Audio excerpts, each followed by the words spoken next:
आप देख रहे हैं दूरदर्शन किसान कार्यक्रम कोरोना से कैसे लड़े किसान में आप सभी का स्वागत है। मैं हूं आपके साथ मोनालिसा।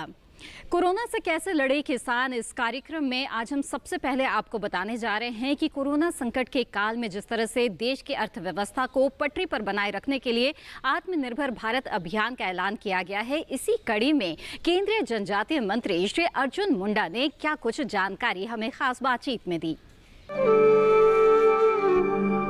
विश्वव्यापी कोरोना महामारी से पूरा देश ही नहीं बल्कि विश्व भी त्रस्त है और इस समय लगभग चाहे वो ग्रामीण क्षेत्र में रहने वाले लोग हों या शहरी क्षेत्र में रहने वाले लोग हों, सभी लोग इससे परेशान हैं और इससे खास तौर से जो अपने जीविका है, काम धंधा है, वो सब प्रभावित है, टोटल प्रभावित हैं। और ख़ास तौर से जब हम बात करते हैं भारत के आदिम जो जनसंख्या है, जो बहुत प्राचीन समय से चली आ रही जो जनसंख्या है, हम बात कर रहे हैं जनजाति लोगों को, आदिवासी भाई लोगों को, उनकी जनसंख्या भारत में लगभग 8.6% है टोटल पॉपुलेशन का। अब ये जो जनजाति लोग हैं, ये भारत सरकार के द्वारा जो भी कल्याणकारी कार्य किए जा रहे हैं, जो भी फंड प्रोवाइड किया जा रहा है, उसका किस तरह से बेनिफिट वो लोग उठा रहे हैं, इसी सिलसिले में बात करने के लिए हमारे साथ हैं झारखंड के पूर्व मुख्यमंत्री और वर्तमान में केंद्रीय जनजाति मंत्री अर्जुन मुंडा जी हैं। सर बहुत बहुत स्वागत है। धन्यवाद। सर अगर हम अभी वर्तमान में बात करते हैं सर, 8.6% पॉपुलेशन है टोटल पॉपुलेशन का सर, जनजाति लोगों का है सर। अभी वर्तमान में उनका क्या सर सिचुएशन है? परंपरागत रूप से अगर हम देखते हैं कि अपना जो भी जीविकोपार्जन के लिए जिस तरह से अपने क्षेत्र में रहते थे, अभी उनका किस तरह से भारत सरकार के द्वारा कल्याणकारी कार्य किए जा रहे हैं? देखिए, पूरे देश के जनजातीय समुदाय की जब हम बात करते हैं तो हम उन्हें मोटा मोटी 3 भागों में विभक्त करते हुए देखते हैं। एक जो जंगल पर आश्रित है और अपना जीवन, अपनी संस्कृति, अपनी परंपराओं के साथ जंगल का जो संबंध है उसको बरकरार रखते हुए वो अपना भविष्य देखता है।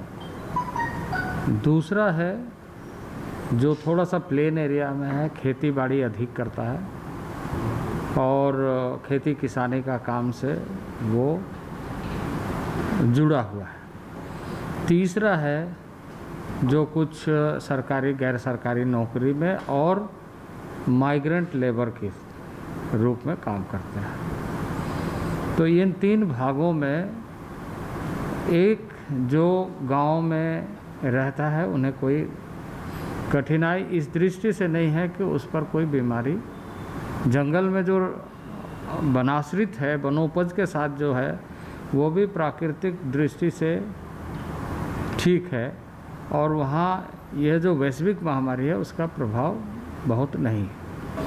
पर अभी भी जब हम जनजातीय क्षेत्रों में देखते हैं तो इसका प्रभाव न्यूनतम है और इसके सामाजिक कारण भी हैं और जीवन पद्धति भी है। सामाजिक कारण के दृष्टि से जो हमारे गांव की रिश्तेदारी नातेदारी होती है उसमें लोग नज़दीक बैठना पसंद नहीं करते हैं, दूर से बात करते हैं सब, स्वाभाविक रूप से उनका परंपरा है। और दूसरा, चूँकि जो भी ट्राइबल है वो अधिकतर, जो भी जनजाति समाज है अधिकतर वनों से जुड़ा हुआ है, तो वो पेड़ों के छांव में चिपक के बैठने वाले नहीं हैं, दूर दूर बैठते हैं और कोई भी कामकाज, कोई भी बातचीत जब होती है तो दूर से ही होती है। कुछ कुछ जो एनुअल फंक्शन गैदरिंग होती है उसमें लोग एकत्र होते हैं, एक साथ पूजा पाठ, नृत्य गीत होती है। लेकिन इस बार बहुत सारे लोगों ने सजगता का परिचय दिया है और जैसे अभी कर्मा का फेस्टिवल बीता, यदि हम ईस्टर्न पार्ट के जो ट्राइबल स्टेट है या हम कहें सरहूल का जो फेस्टिवल है, इस तरीके से कई फेस्टिवल है जिसमें गैदरिंग होती है, लोग एकत्र होते हैं और सामूहिक रूप से मनाते हैं। जनजातीय समाज में उत्सव सामूहिक रूप से मनाने की परंपरा है। तो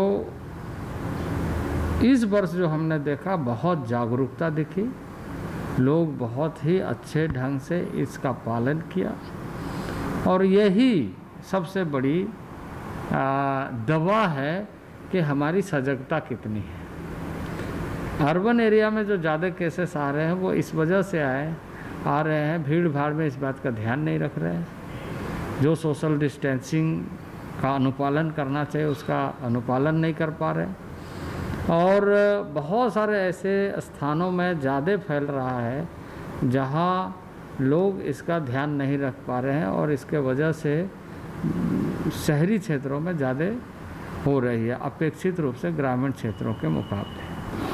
सर, अगर हम आत्मनिर्भर भारत अभियान की बात करते हैं, इसमें सर 20 लाख करोड़ रुपया पैकेज दिया गया।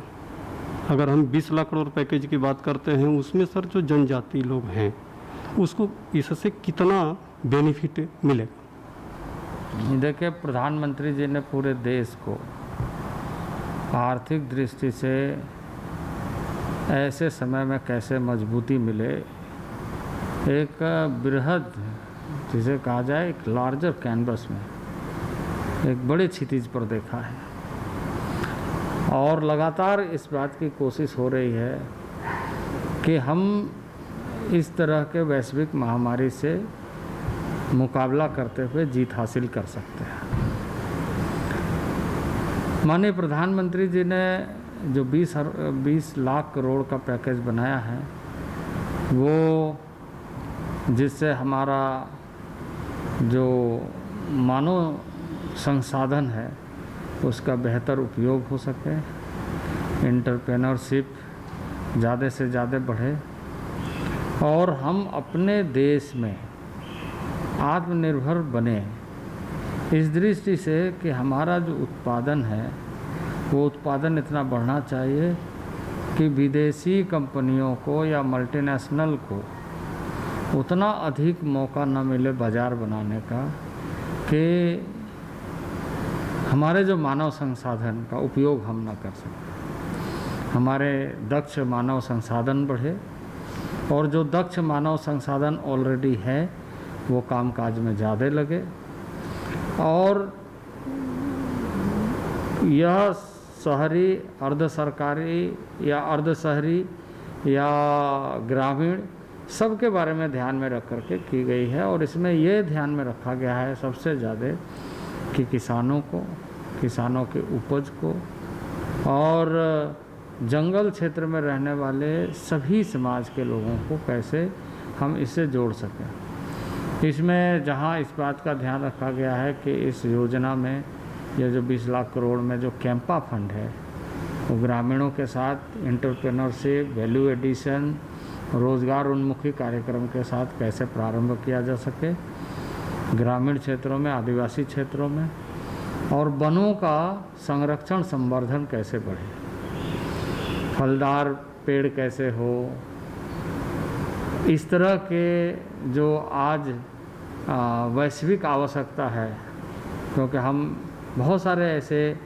चीज़ों को विदेश से आते हुए देखते हैं, तो हम विदेश में क्यों ऐसे फूड सप्लीमेंट या फ्रूट्स या अदर जो कमोडिटी प्रोडक्ट्स हैं वो सारे चीज़ों को हम बाहर ज़्यादा से ज़्यादा भेज सकें और उसको बढ़ा सकें। तो इसमें जहाँ ये ध्यान में रखा गया है कि जो मानव संसाधन है देश का, उस मानव संसाधन को हम फिर से जोड़ सकें। कोरोना वायरस में, लॉकडाउन के समय में निश्चित रूप से उसके प्रतिकूल प्रभाव हम सब ने अनुभव किया है, तो उसको एक कमिटमेंट के रूप में, एक अवसर के रूप में, एक भविष्य के लिए हम अपनी भारत को स्वयं से गढ़ सके, यह देख करके आत्मनिर्भर भारत की बात की गई। इस आत्मनिर्भर भारत में हम पूरे जन समुदाय को उत्पादन के साथ जोड़ सके।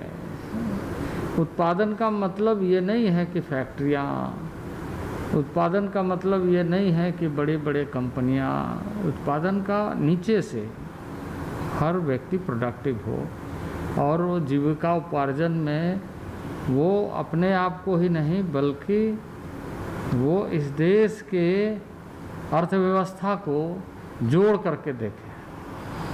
कोरोना से कैसे लड़े किसान कार्यक्रम में फिलहाल वक्त है एक छोटे से ब्रेक का। हम जल्द हाजिर होंगे। आप बने रहें दूरदर्शन किसान पर। जानकारी जो किसानों के लिए हो लाभकारी, समस्याओं पर पड़ेगा समाधान भारी, कृषि की हर बात का ख्याल, कब कैसे की जाए बेहतर देखभाल। जानिए विशेषज्ञों के साथ, देखिए खेत खलिहान, सोमवार से शुक्रवार सुबह 7 बजे डीडी किसान पर।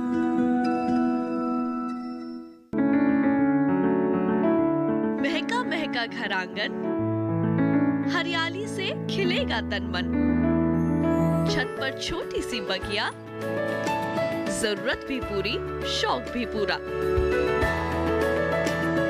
देखिए छत पर बागवानी, शनिवार सुबह 9 बजे।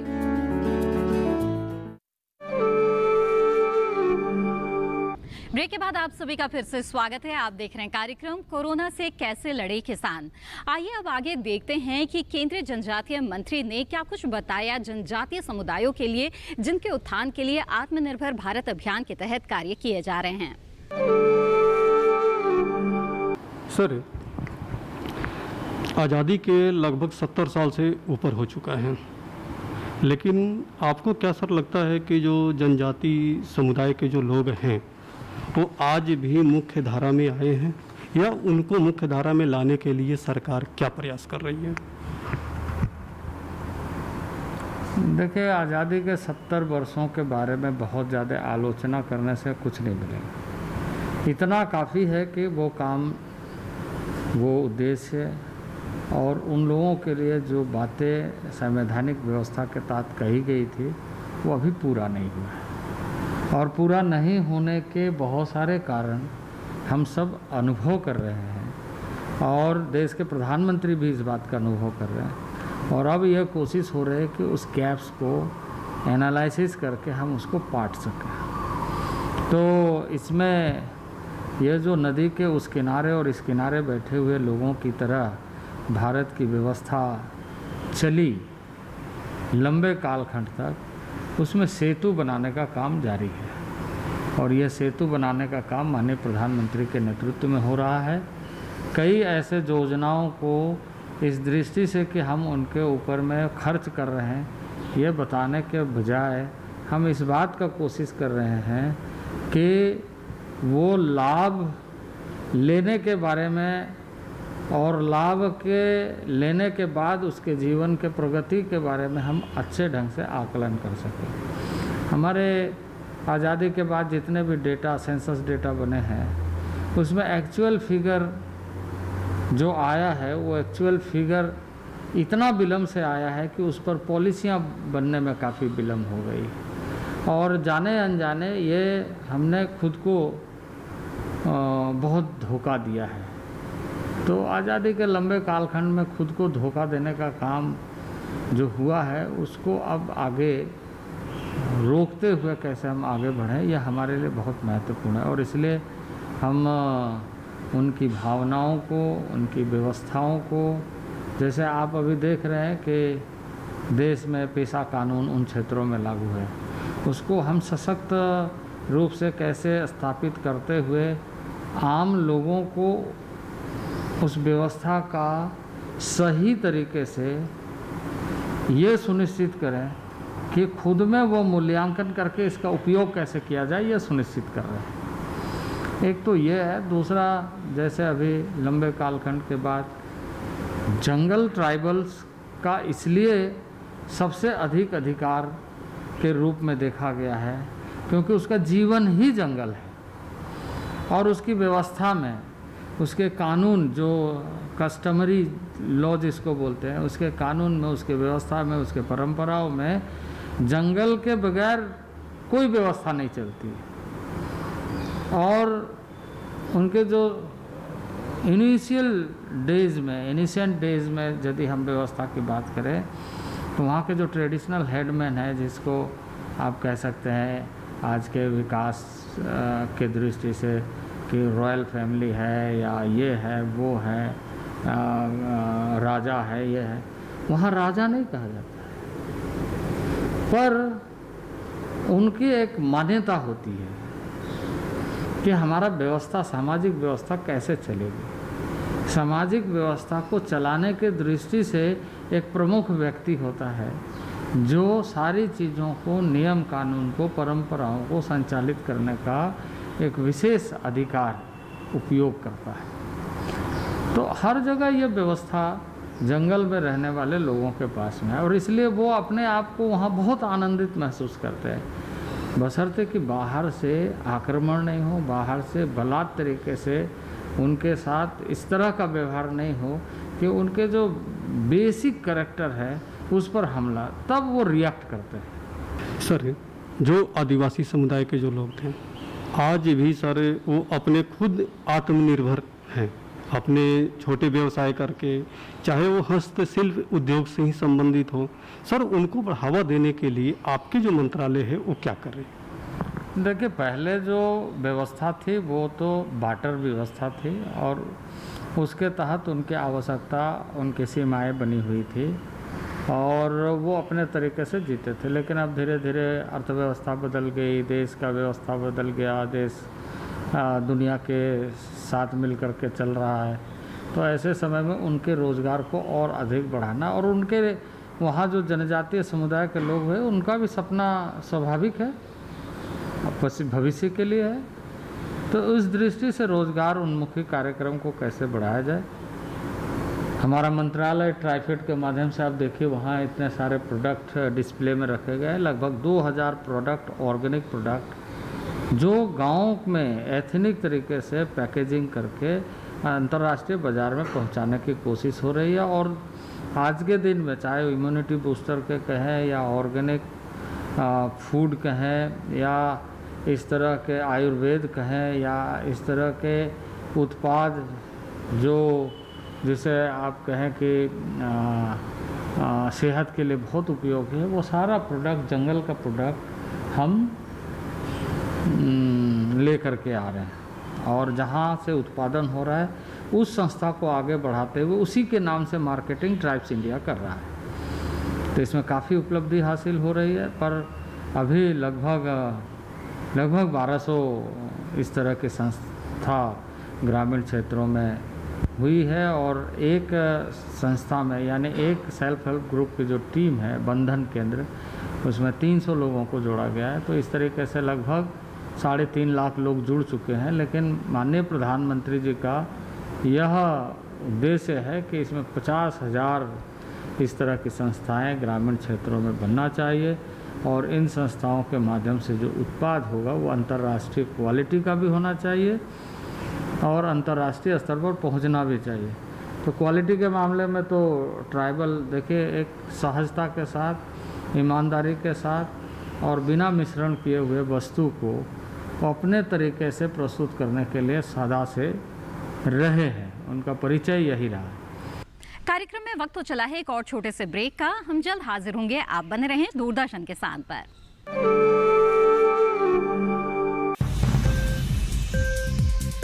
उपज के भाव ताव, आवक का हाल चाल, आयात निर्यात पर पैनी नजर, जानकारों की सटीक सलाह, सिर्फ मंडी खबर में सोमवार से शनिवार सुबह 8:05 पर।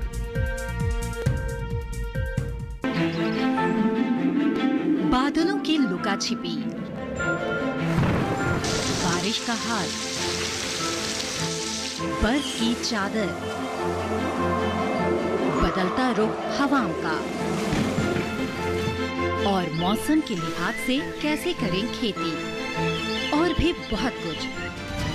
मौसम खबर लाइव रोजाना सुबह 8:30 पर, शाम 5 बजे और 7:30 पर। ब्रेक के बाद आप सभी का फिर से स्वागत है। आप देख रहे हैं कार्यक्रम कोरोना से कैसे लड़े किसान। आइए आगे देखते हैं कि केंद्रीय जनजातीय मंत्री ने अपनी खास बातचीत में आगे और क्या कुछ हमें खास जानकारी दी। सर, जैसे आपने बताया कि हमारे जो आत्मनिर्भर की बात है, तो हम बाहर के लोग हैं उनको कम करके अपने देश के लोगों को हम ज़्यादा से ज़्यादा उसको आगे बढ़ाएं, चाहे वो मल्टीनेशनल हम व्यापार के तरफ हम जाएं या अपने देश के जो उत्पाद है उसको देश के ही मार्केट में ले जाएं। सर, इसी तरह से प्रधानमंत्री जी का भी एक सपना है कि 10,000 FPO बनाने के लिए एग्रीकल्चर फील्ड में और कृषि स्टार्टअप भी खुद को खड़ा करने के लिए। क्या सर ये आदिवासी के तरफ अगर हम बेल्ट को देखते हैं तो वहाँ पर जो उत्पाद है, क्या ऐसा कुछ इस तरह से किया जा सकता है सर? देखिए, अभी तो जो पहले की व्यवस्था थी मंडियों की, जिसको कृषि बाजार समिति और बाकी का करके हम जहाँ पर रूरल प्रोडक्ट का स्टोर करते थे, जहाँ से मंडियों में रेट बोली होती थी और जहाँ बाज़ार तैयार होता था कि ये माल कहाँ के लिए जाएगा और मंडी का रजिस्ट्रेशन होता था, मंडी के बगैर आप कहीं बेच नहीं सकते।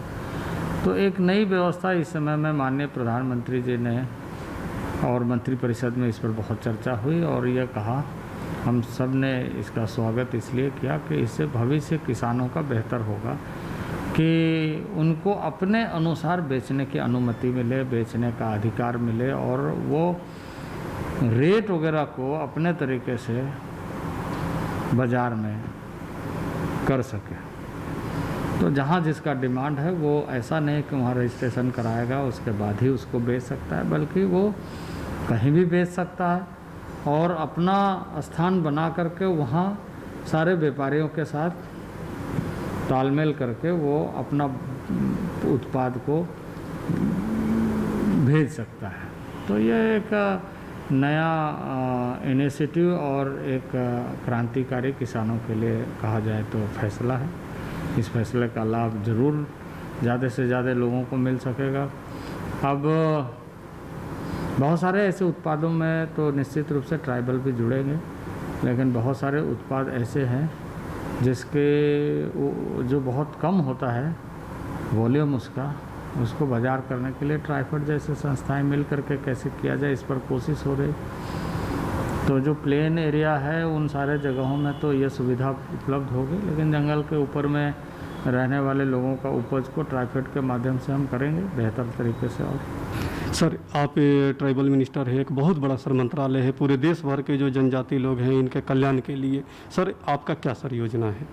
देखिए, हम लोगों ने अभी एजुकेशन में बहुत फोकस दिया है और एकलव्य मॉडल स्कूल के रूप में 3 साल का एक परियोजना प्रारंभ किया है, जिसमें बहुत बड़ी संख्या में स्कूल बन रहे हैं, ब्लॉक वाइज बन रहे हैं।